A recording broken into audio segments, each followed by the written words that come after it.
Hey Digi friends, it's Sammy here with Digivangelism, and today we're back with yet another YouTube video, full-length blog post, and audio podcast for you to learn more effective ways to reach people online with the love of Jesus. If that sounds like something you're interested in, please be sure to like below and hit the subscribe button for future videos to help you and your church be church online this year and beyond. For today's video, we are going to talk about 5 different ways that you can repurpose your preacher's sermons. Now, most of us, or at least those probably watching this video, know that there's a lot more to a preacher's job description than just preaching, right? Likely they have a lot of other leadership responsibilities, and yet their sermons remain one of the most visible things that they do on a week-to-week basis. With so much emphasis placed on this message of good news each week, doesn't it make sense that we try to take some of that content and repurpose it throughout the week? I mean, to do anything else would neglect those people that couldn't be there at the space and time your preacher was preaching, or perhaps those people that heard it but just need some reinforcement. I mean, once just sometimes doesn't do the job. Or those people that were there in the right space and time, but maybe not in the mindset to receive it.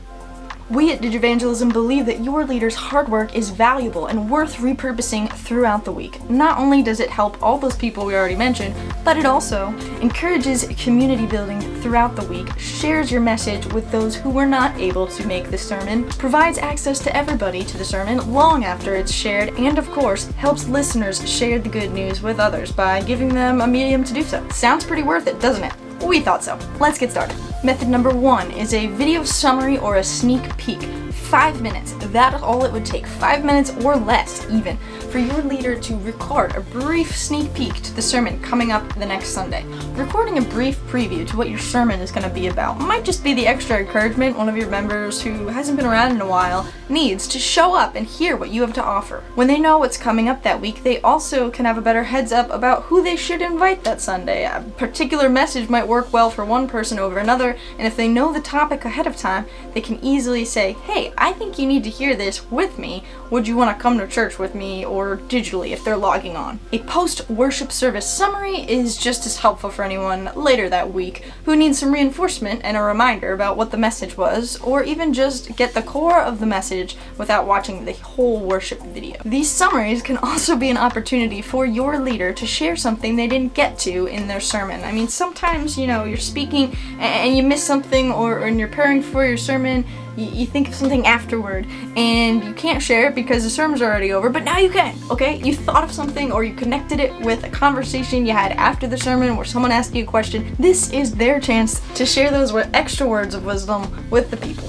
This recording process can really be an easy upload. Facebook page, Instagram TV, Instagram stories, whatever works. You'll probably hit different demographics on each of those, so consider multiple platforms if possible. Method number 2, create sermon quote graphics. This can be a really fun one, especially if you have 1 or 2 creative members in your congregation that can help you out. Thanks to Canva.com, creating free graphics is easier than ever. The biggest trick is actually just pulling out the sermon quotes that are good enough to make a graphic out of. I mean, if someone's telling a story in their sermon and you take a little piece of their story that no one understands unless they heard the whole sermon, that might not be the best choice for your graphic quote.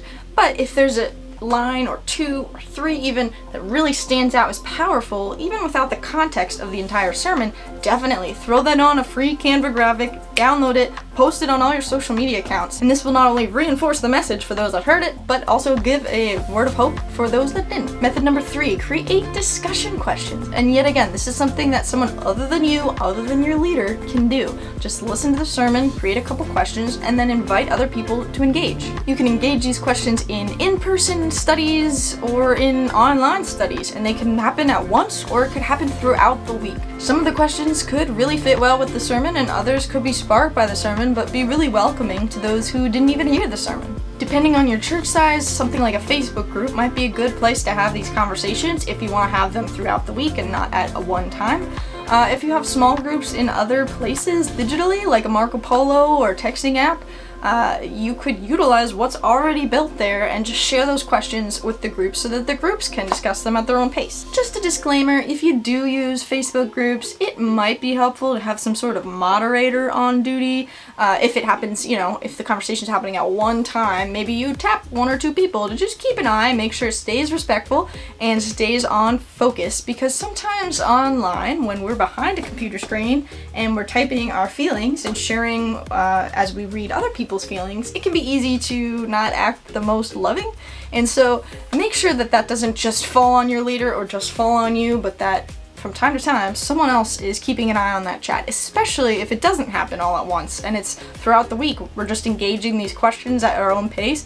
Want to make sure that that's not just one person's job to keep an eye on, because Facebook is just a giant time suck.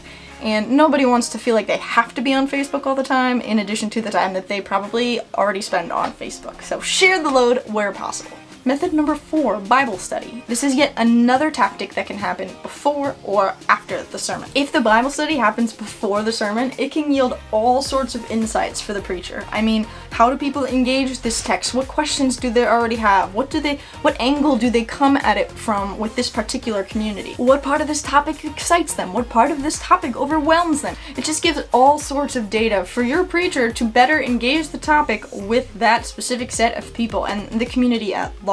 It also helps your people out. When they are asked to engage a particular topic or particular study ahead of time, and then they hear a sermon about it, they're going to be so much more engaged. Not to mention, you can draw connections into the conversation you had with them, which is going to help them feel like they were included in the sermon process, which is always great. And it will hopefully encourage others to engage the material in your study, whether you have them before or after the sermon. If you choose to hold the Bible study after the sermon, just try to do whatever you can to keep that a safe space for people to ask questions, to draw connections, and discuss what they heard that Sunday. Just engage the content a little bit deeper. Method number 5, record your sermon video or audio. Now, there are tons of churches out there that are already doing this very successfully, whether it's their sermon or their whole service. Some of them record it live, some of them just record it and then post it later. That's all great. If you don't do that yet, it really is not a difficult process. You can use your phone, you can just, set it up, click Facebook Live, you can record it and figure out how to post it later. It does not need to be glamorous, and it can still be extremely effective. Generally, as long as people can hear what your preacher said, it's good enough. And that's kind of what brings us to our final point of this topic, and that is podcasting.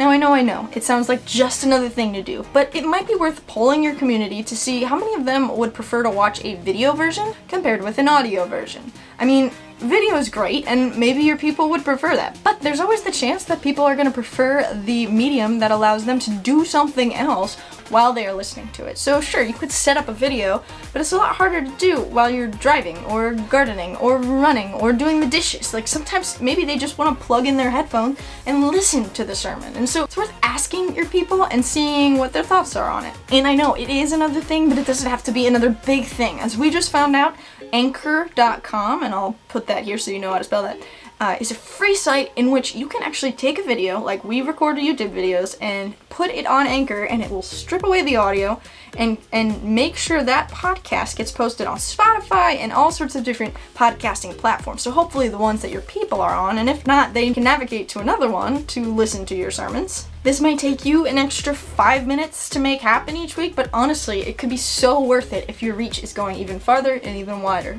Alright, that was 5. Now, don't be overwhelmed. It was only 5. Today, we brought the knowledge, and we really hope that you'll take at least one step to put one of them into action. In fact, we would particularly recommend that you pick one, start with one, and commit to trying it for 2 months. 2 months, that's 8 weeks. It's not terrible. If you don't like it after week 2, just do 6 more weeks. You can do that. Maybe it'll grow on you. And then make a decision about whether or not it's something you want to keep in practice. And if not, try another one. There are options. Remember, only 5. If this was helpful, don't forget to like, subscribe, and we'll see you next time. Peace.